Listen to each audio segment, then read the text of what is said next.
Pollution.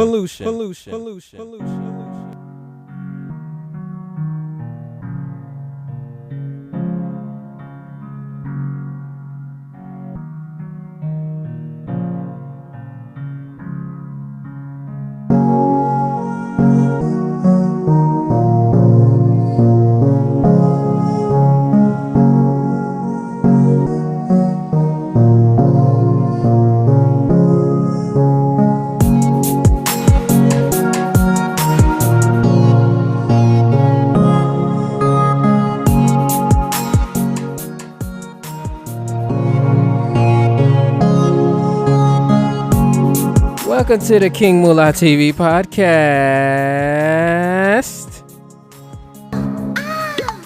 Here I go again with that. Here I go again. I knew what I was wanting, but I did this. I should. All right. I'll figure that out.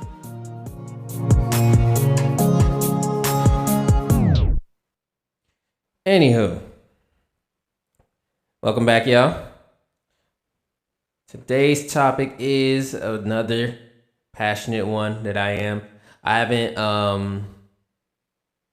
I talked a bit about this in a previous episode, just lightly on it ties into that one, but this is more in depth about everything else that isn't specific towards that. It's more broad. And what I'm talking about is pollution. So pollution. So where is my, let me get this out here. All right. Pollution. First and foremost, what is pollution? Without looking it up, pollution is contamination. Pollution, to me, without any definition, that means contamination of something. It's a contamination of natural processes in the world. That's what I think pollution is. Contamination. And it's something that needs to be contained, controlled, or ultimately reversed so that the world can benefit and the world and its inhabitants can benefit as well. So that's my definition. That's without it. Without looking it up. Now, when I look it up, I see that okay.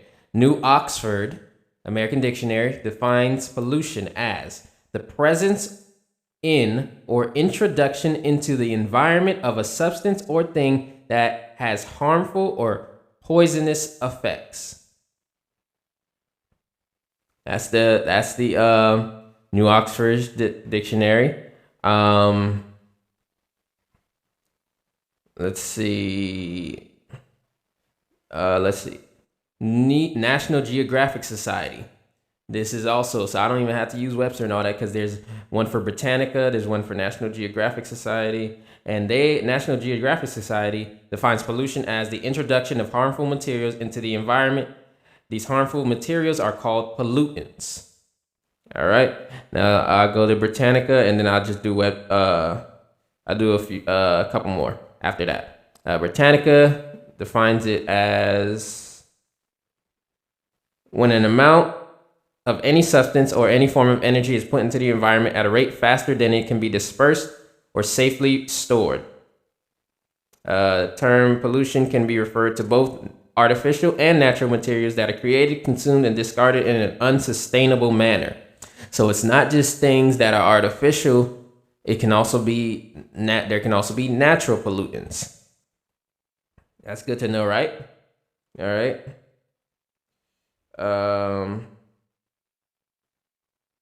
Yeah, so they said just a little bit more.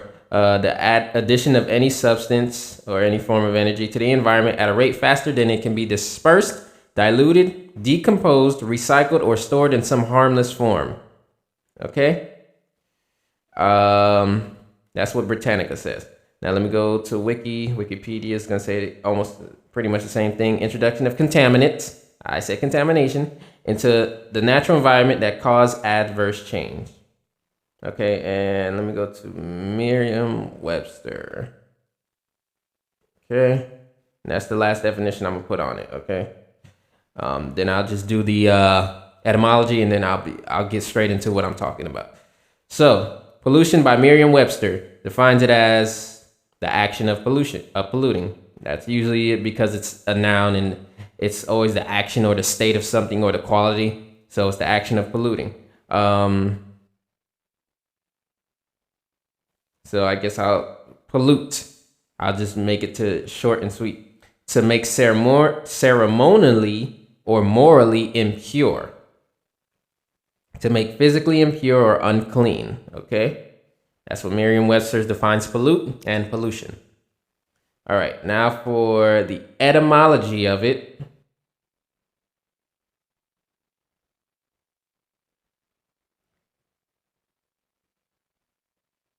And that would be, okay, there we go. Okay, pollute as the etymology, around the time that it came about, or when it's etymology, it's the time when people really started saying it commonly. Late 14th century, it means to defile, violate the sanctity of, render ceremonially unclean. So that was what Merriam-Webster was saying.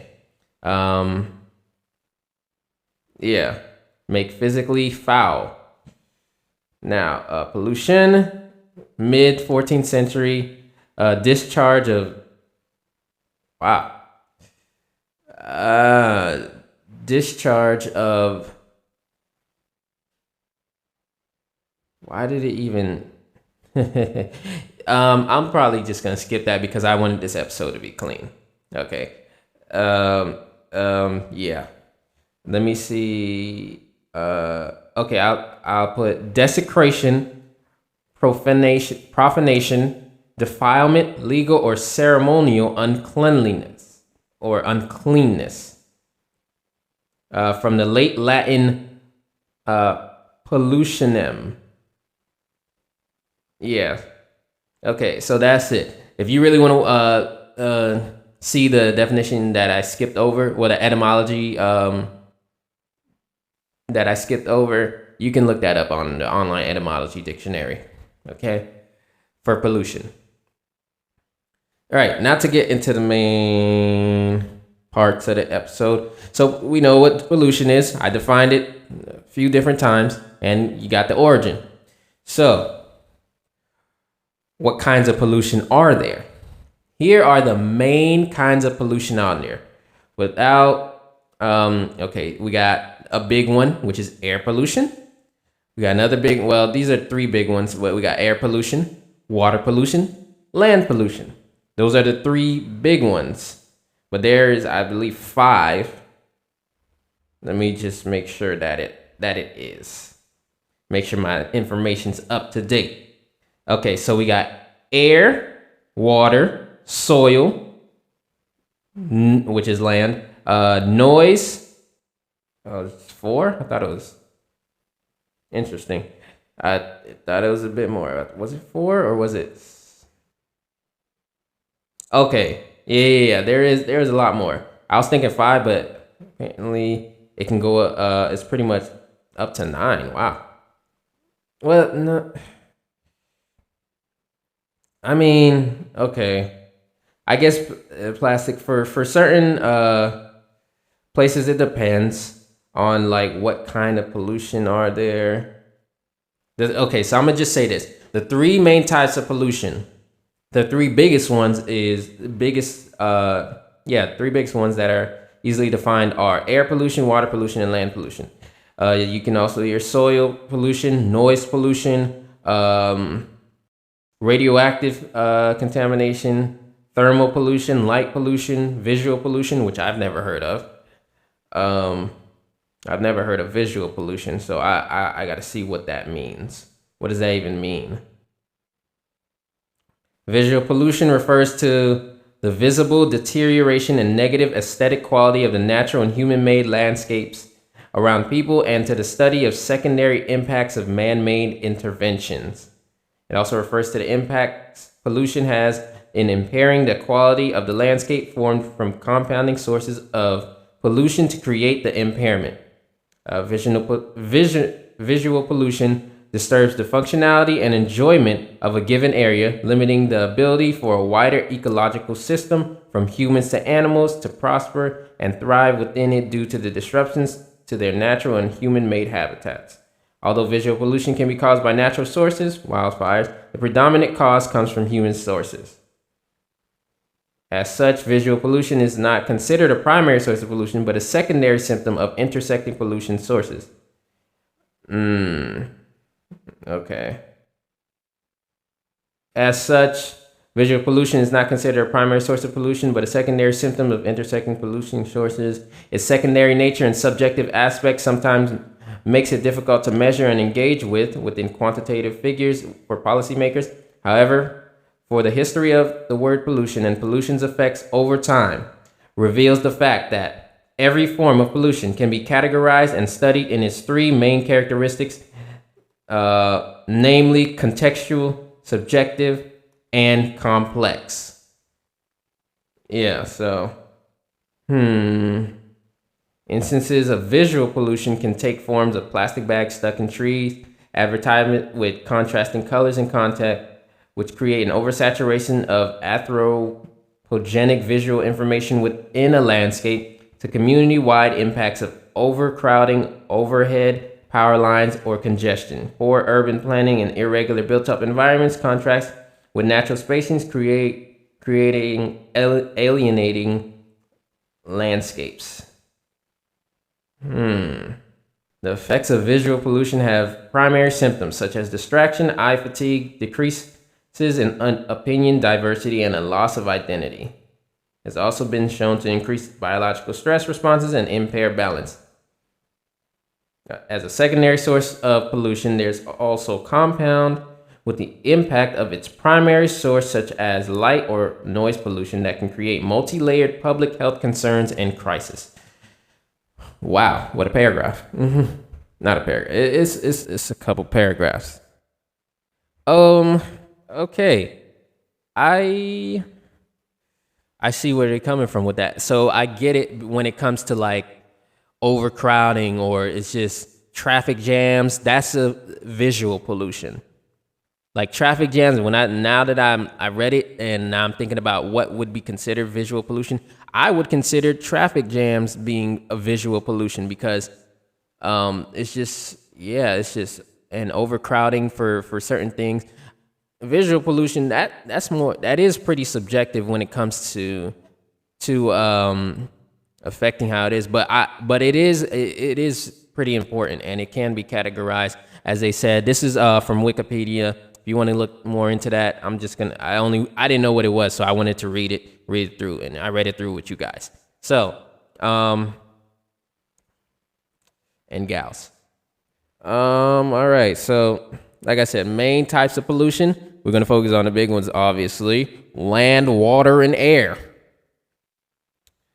Land, water, and air. Okay, there was thermal and light and all these other ones, but these are big ones. These are pretty big. I had what does open mean? What is this? I have no idea. I'm going to be looking.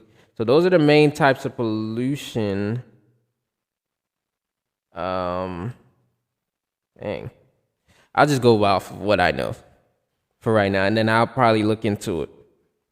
So land pollution. You don't know what land pollution is. That's clearly like what was said. The land pollution is the like plastic on the street or a whole bunch of debris and stuff on a lot of artificial. I'm mainly going to use the artificial examples, like plastic products all over the street and wrappers and gum wrappers, chip bags, just major stuff like that you can find pretty much in your neighborhood if you live in near a city or a block or anything, even outside of the city or urban areas, or you can go to rural areas and you can find the same thing.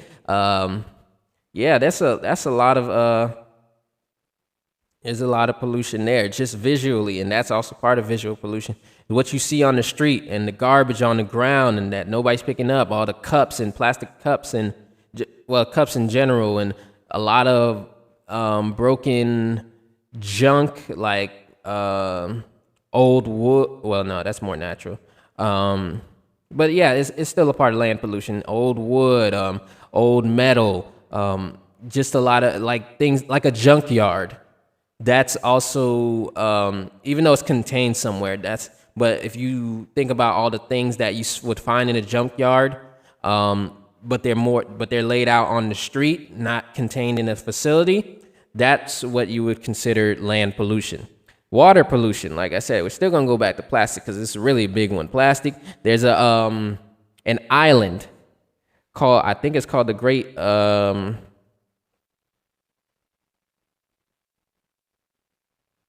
the Great Pacific Garbage Patch.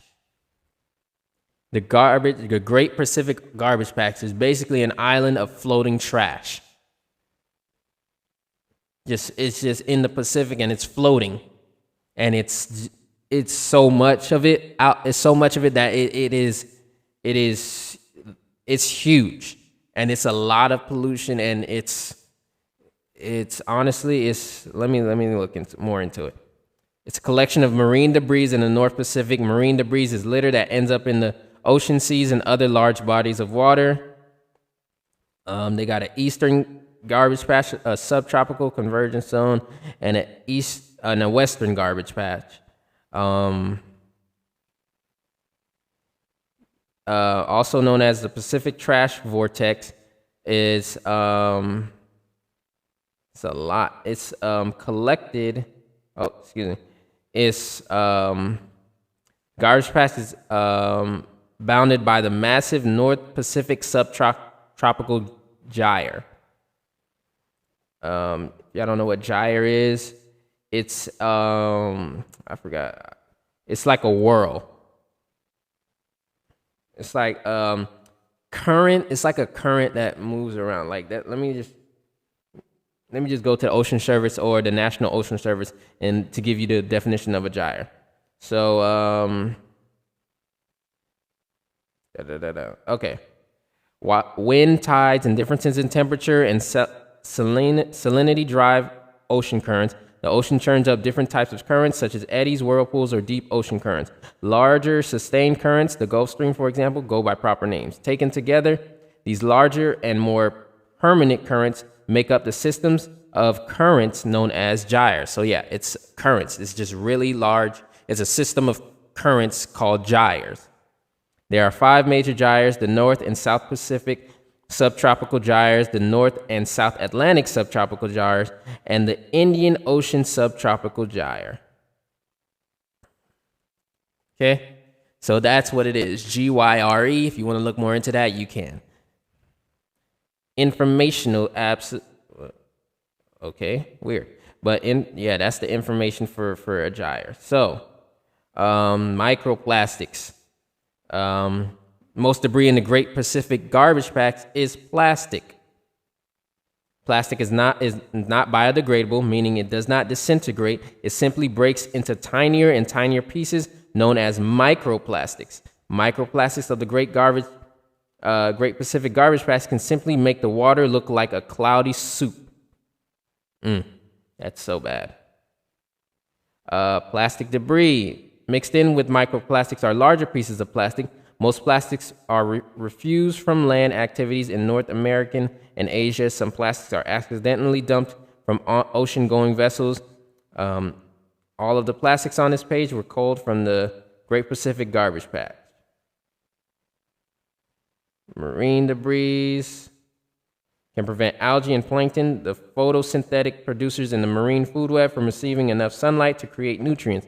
When these tiny organisms are threatened, the entire web is put at risk. First-order consumers that eat the plankton, such as jellies. Second-order consumers that eat the jellies, such as turtles. And apex predators, such as sharks. So it all affects marine wildlife. Water pollution affects marine wildlife, and it definitely affects us as well. All right, here's one of the biggest ones. Air pollution. Air pollution is considered the biggest out of all of them. Due to the let's see. Yeah, air pollution. Let's see. Airnow.gov. That's not what I'm looking for. Ooh, there's a study on air pollution and your health from the National Institute of Environmental Health Sciences. Just off the brief description, air pollution can affect lung development and is implicated in the development of emphysema, asthma, or other respiratory diseases. I'll just stop right there because it didn't take me to that part of the article. So yeah, if you want to look that up, air pollution and your health, National Institute of Environmental Health Sciences. So you can do that. But they say air pollution is a mix of hazardous substances for both human-made and natural resources, or natural sources.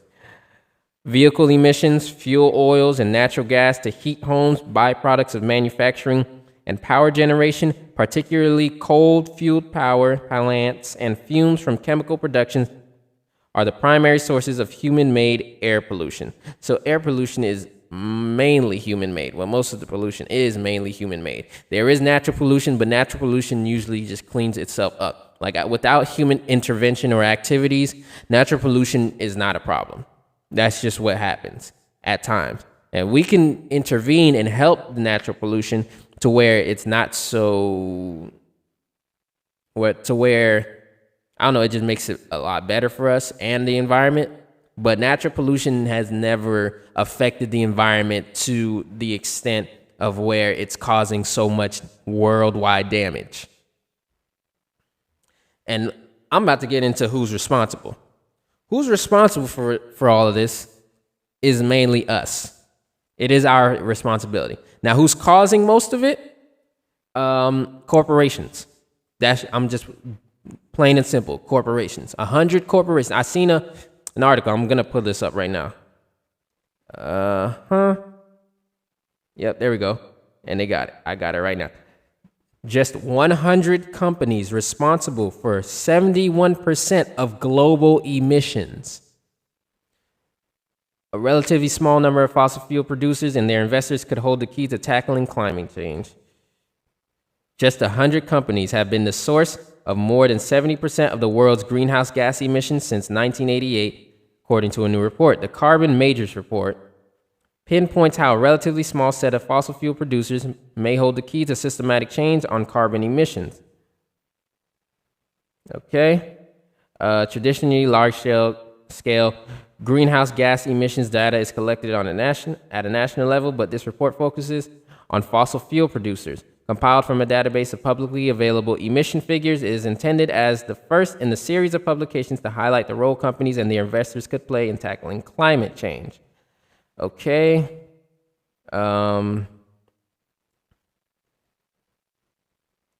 year of the Intergovernmental Panel on Climate Change was established can be traced to just 25 corporate and state-owned entities.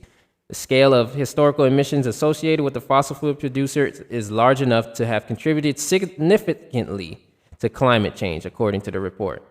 You want to figure out who they are? It's in this article from The Guardian. Man, I'm going to tell you, ExxonMobil, Shell, BP, and Chevron are identified among the highest emitting investor-owned companies since 1988. If fossil fuels continue to be extracted at the same rate over the next 28 years as they were between 1988 and 2017, says the report, global average temperatures would be on the course to rise by 4 degrees Celsius by the end of the century. This is likely to have catastrophic consequences, including substantial species extinction and global food scarcity risks. While companies have a huge role to play in driving climate change, the barrier is the absolute tension between short-term profitability and the urgent need to reduce emissions. Okay? Carbon Tracker study in 2015 found that fossil fuel companies risked wasting more than 2 trillion or over the coming decade by pursuing coal, oil, and gas projects that could be worthless in the face of international actions on climate change and advances in renewables, in turn posing substantial threats to investor returns. More than 2 trillion? Is that trillion? Let's see. I don't, why can't they just spell it out? I don't know. Why would they not spell it out in the investment? The article is more than 8 years old. Well, it's still relevant, ain't it?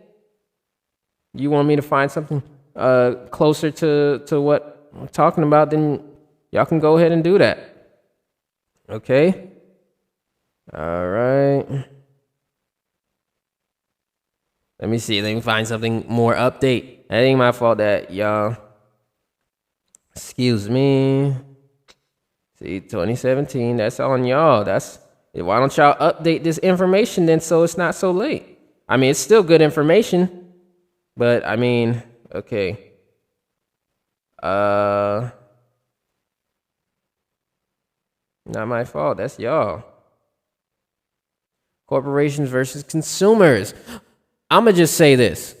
We are all to blame. Yes, the 100 corporations. It's an article from 2017. Oh, big deal. 6, 7, 8 years old, whatever. It's still relevant today. The corporations, yes, they hold most of the blame, which is 70%. But us, as the 30%, everybody else who allows this to continue to happen, are also to blame. We are all to blame. We are all responsible for why the world the way it is. We have not challenged big corporations enough. We have not challenged mega corporations or any of those corporations enough to the point where we as human beings, it ain't just a few small of us, but millions upon millions of us need to start tackling this stuff. We need to start doing that. And that's going to put me into what should we do about it? This is exactly what we need to be doing about it. Addressing it, that's the first step. Bringing it against court of laws or however those proceedings go, that's another step to do it. And making sure boycotting, not buying any gas no more, and, you know, shortening the profitability of the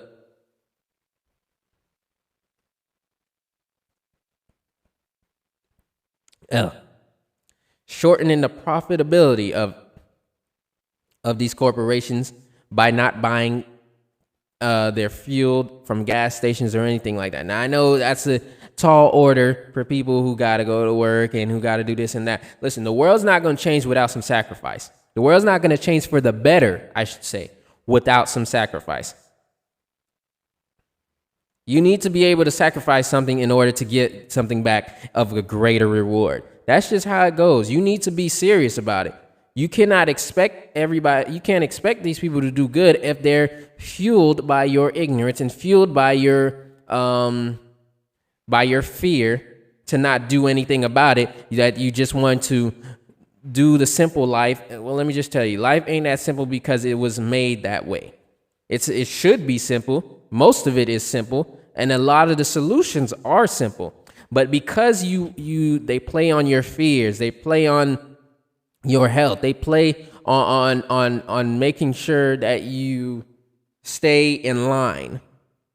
And instead of addressing these things and fighting back and making sure and wanting to fight for a sustainable world, they continue to profit off of it. This is why you got to be serious about it. Don't be a fossil fuel. That's I like that. Think globally, act locally, panic. Yeah, these are young protesters that, my generation, Gen Z, and I know maybe a bit of millennials too, they feel the same about bringing change to go to the world, climate change and all that. I've always been passionate about it ever since I was little. Yeah. Got a little tongue-tied there for a little bit. But ever since I was little, I was very interested in the world around me, the type of things that are going on in the world, whether it's pollution, climate change, greenhouse gases, all of that. whatever I'm interested in my local areas and I can do to help. That's something I've been passionate about for a really long time. And I've made steps in my own home to do that. I still recycle today. I still, like I told you in the last episode on how to recycle, following the laws of your recycling wherever you're at, because they're not all the same. What you can recycle. So everybody, like I said, if everybody put in like 20% of what I do, because I do a lot. If they put a quarter percent from what I do, then I recycle. I clean up where around me. I clean up the areas around me, even in the neighborhoods and stuff like that. And I don't like seeing, like, I remember I was cleaning up. I was on the road. I went to this neighborhood, and it was next to a riverbed. I don't know if that's the correct terminology, but I was next to it, and I seen some styrofoam in the water, and I decided to go down there and grab it because it does not belong there, and I threw it away. That's what I mean when you got to take care of the world around you so the world can favor you the most. We got the responsibility to do that.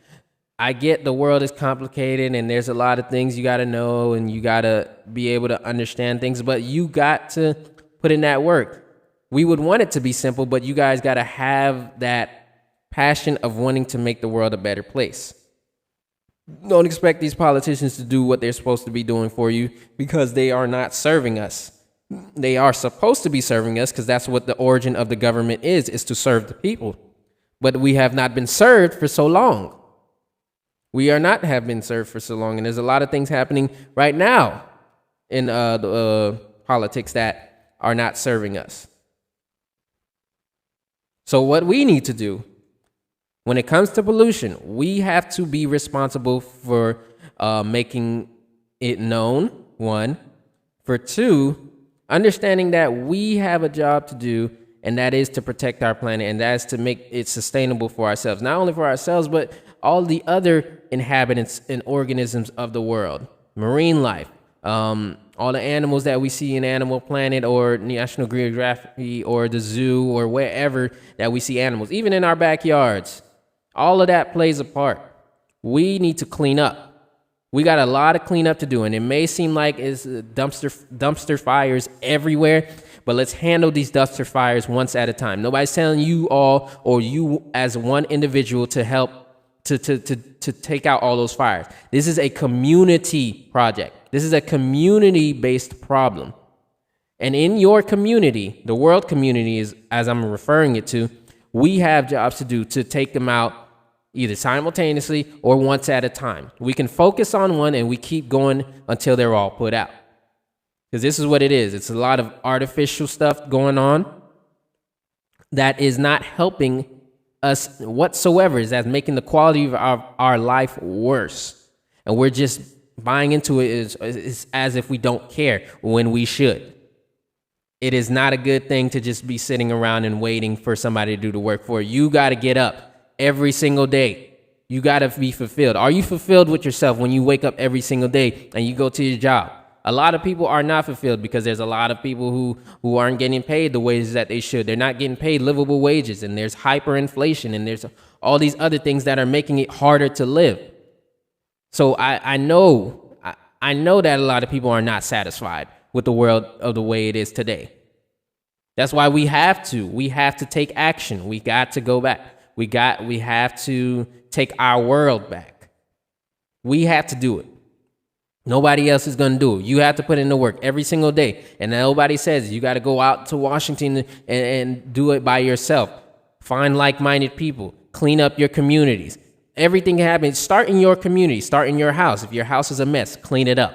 Clean as you go. Don't wait until ever. Even if you're just doing the dishes, clean it up. If you got kids, clean it up as fast as you can. Put out some time. Do not let dirty dishes pile up for no reason. They become a lot more annoying to wash because you let them build up because you didn't want to clean it the first time. I've seen it happen time and time again.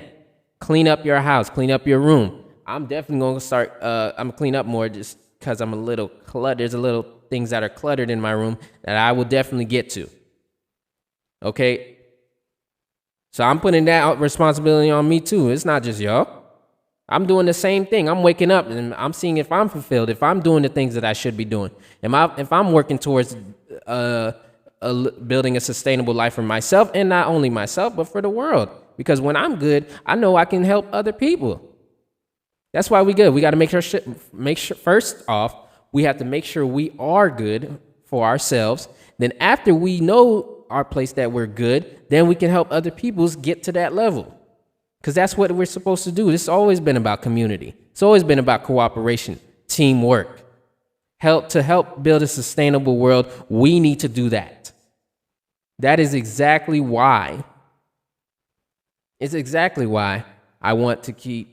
This is exactly why I wake up. Not only for myself, but I want to see the world around me. I love how the world looks when it's clean. I love how my area looks when it's clean. It looks so much better, and this is a part of visual pollution that I see. Sometimes, yes, we get tired, and it is tiring at a lot of the times, but we have to keep moving forward, and we have to take responsibility for our environment. Even if we didn't cause them, we allowed it to happen, and we got to take responsibility for it. Okay? With that being said, recycle. Clean up your room, clean up your house, clean up your car, clean up your yard, clean up the area around you, hydrate, drink some water, okay? It's still summertime, and a lot of places are still experiencing heat waves and a lot of humidity. I know I'm in Florida, we got humidity down packed, and a lot of people don't like that. Well, it is what it is. Get what you got to get. Get to drink lots of water, or the amount of water that you need. Be kinder to people. Find like-minded people to help clean this world. Okay? We got to take back this world. All right? Do something today, and ask yourself, are you being fulfilled today? Does the work that you do, is it fulfilling? Now, if it's not the work that makes you the money to pay your bills, then find a hobby that's going to make you fulfilled.